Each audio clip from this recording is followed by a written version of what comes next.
Entendes o que estás lendo?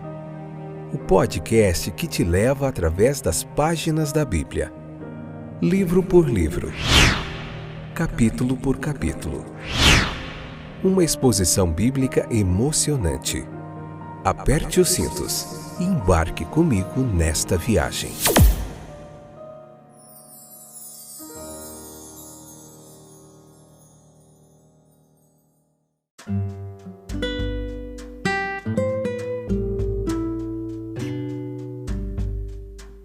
Vamos lá, povo querido.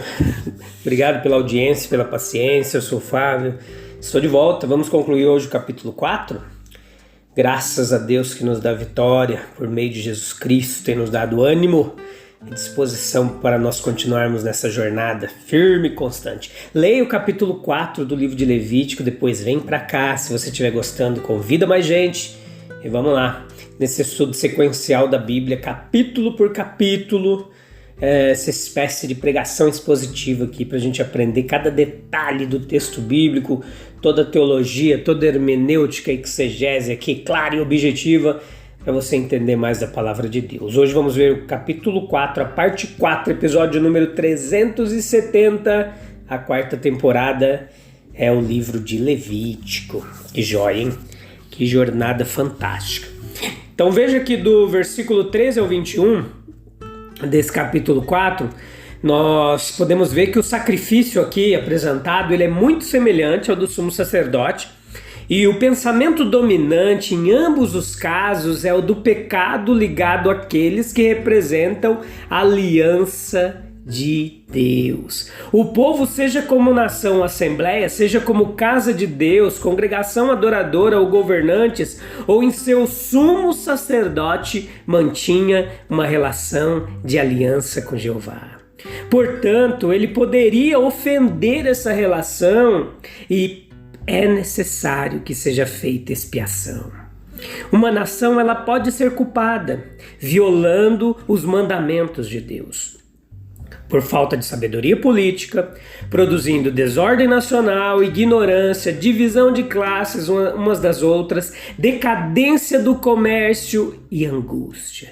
Uma confusão internacional, guerra, crescimento de vícios até que se tornem de âmbito nacional, geral, combinações de grandes massas de pessoas para defender o mal e proteger os interesses que impedem o avanço de uma conduta correta. Pecados de governantes, em uma legislação desonesta, interferência do Estado na liberdade de expressão religiosa, propagação da superstição pela qual a nação como um todo é responsável, indiferença das classes mais privilegiadas à condição moral e religiosa das multidões. Embora existam muitos membros proeminentes da nação que devem dar o exemplo de penitência e sacrifício, todo o povo deve ser convocado a um reconhecimento unido de sua posição diante de Deus.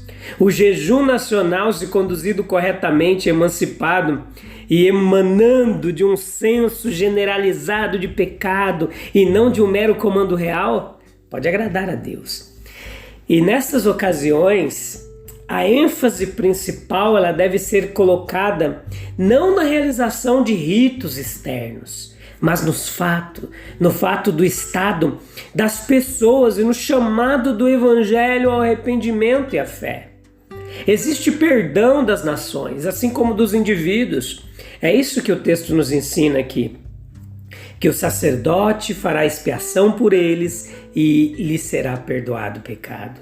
Não podemos duvidar que Deus, como governante, castiga as nações. A história prova que não há uma mera ascensão e queda natural de grandes poderes pela operação de leis físicas, sociais e econômicas comuns, mas há uma ordem de eventos de modo a visitar os pecados nacionais sobre as nações. Versículo 22 ao 35 do capítulo 4, a oferta pelo pecado de qualquer pessoa. Os indivíduos, eles são responsáveis perante Deus. Nós temos esse ensino claro aqui. A responsabilidade do governante, Os governantes se relacionam com os súditos, a sua influência é extensa em proporção à elevação de sua posição. Com súditos no caso de reis, com governados no caso dos governantes. Os judeus, eles interpretam essa lei aqui para se relacionar com o rei. Mas o termo para governante, nase, aqui no hebreu, não é tão restrito a essa palavra unicamente nas Escrituras. Veja Números, capítulo 10, versículo 4, ela é usada em outros contextos. Essa lei, ela estava em vigor há 400 anos antes de existir rei em Israel. E somente aqui o mandamento transgredido é considerado o mandamento do Senhor, seu Deus. Versículo 22.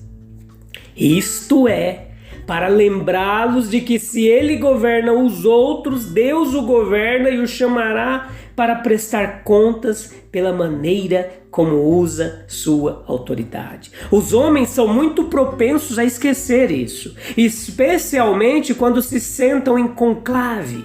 Longe de neutralizar, torna a individualidade mais visível e deve torná-la mais intensa.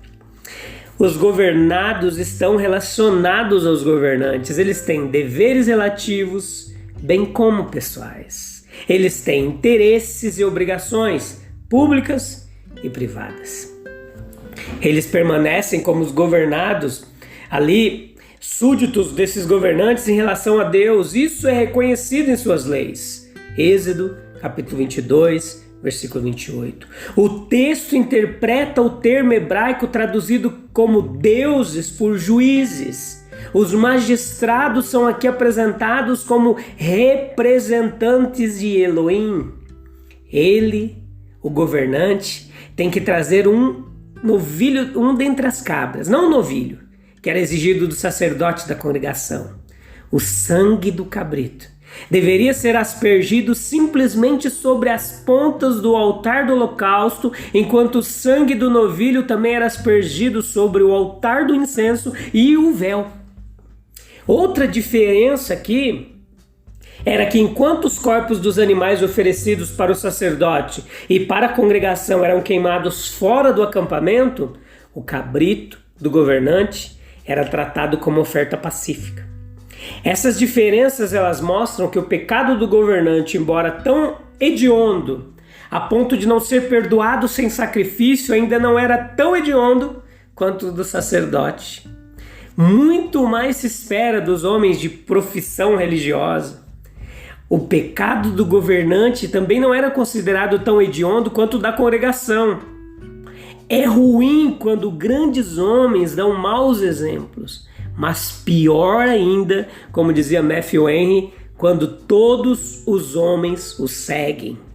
Enquanto a oferta do governante é definida como um cabrito, do particular pode ser um cordeiro ou um cabrito. Como ele tem mais liberdade em seu sacrifício, ele também tem em sua conduta. A liberdade é limitada na proporção de elevação. Os humildes não devem ter inveja dos grandes. Veja que a oferta da pessoa privada, ela deveria ser uma fêmea ali dentro do rebanho, o que era próprio de alguém sem autoridade, ao passo que, pela razão oposta, o governante trazia um macho.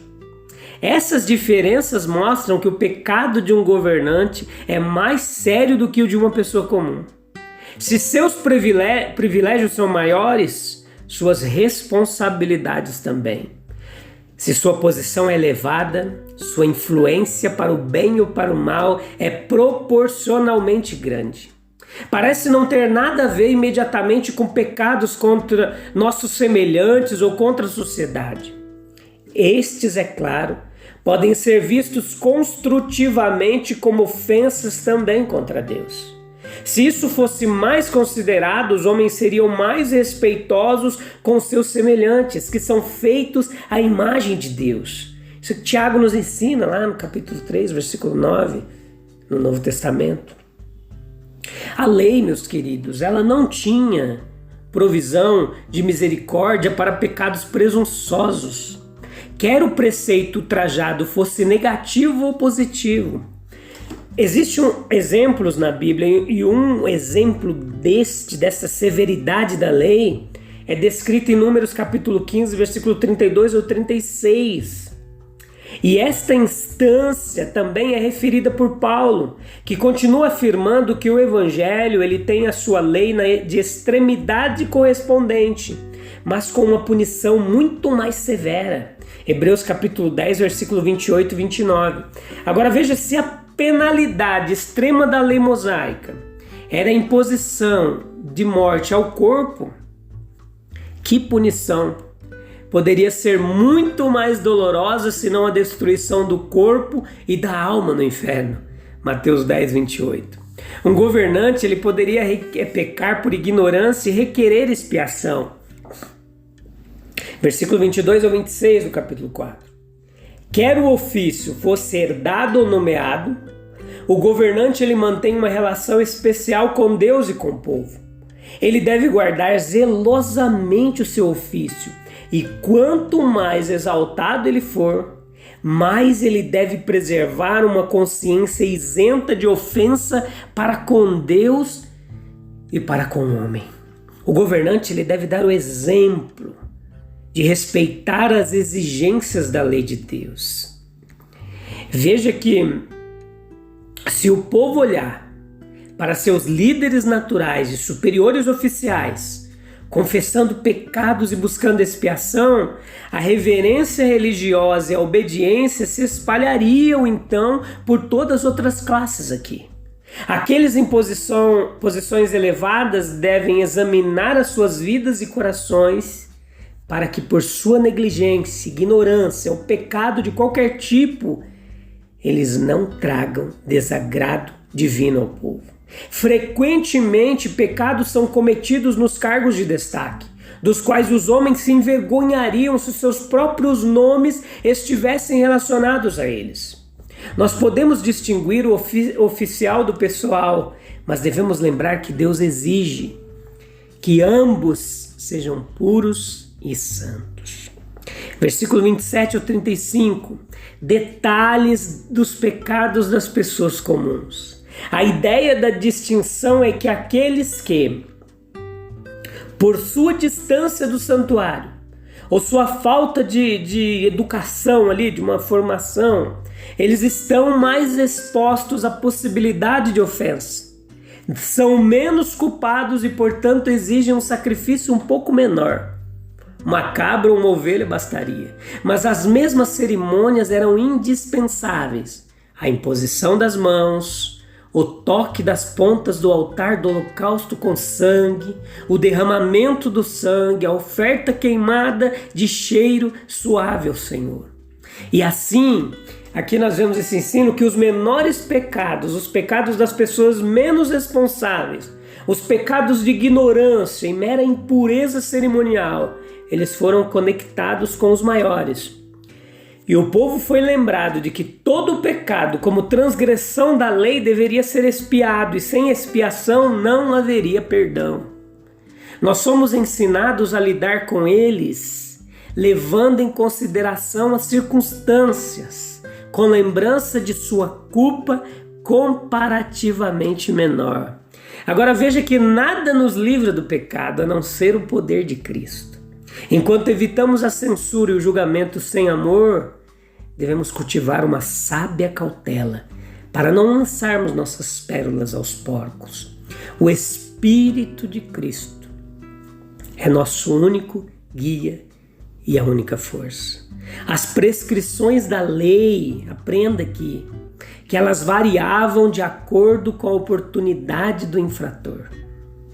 Nós devemos aplanar o caminho para o retorno a Deus, adaptando os mandamentos à capacidade e oportunidade dos homens, ensinando-lhes a espiritualidade do método do Evangelho, que coloca a ênfase principal no motivo e na afeição, não no mero valor externo do presente. Por simpatia e cooperação, ajudando-os a encontrar o caminho, mantendo-os nele por um tempo, cercando-os de alegre companheirismo e palavras encorajadoras.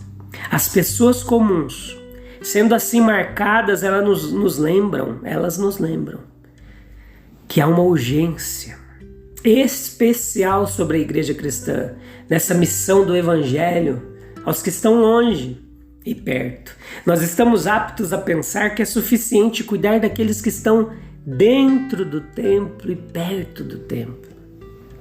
As pessoas comuns, elas ouviram Jesus com alegria. Aos pobres, seu evangelho é especialmente pregado.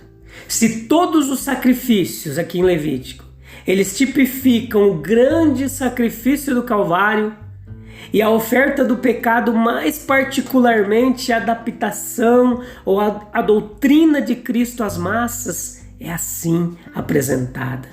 Nós devemos apresentar a oferta pelo pecado se quisermos redimir a sociedade de suas abundâncias misérias.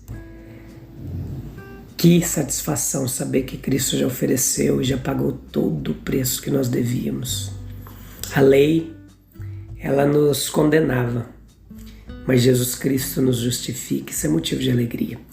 Eu te encontro no próximo episódio, nós vamos partir para o capítulo 5 de Levítico, a jornada continua e eu conto com você aí, comigo, tá bom? Deus abençoe, até breve, tchau, tchau.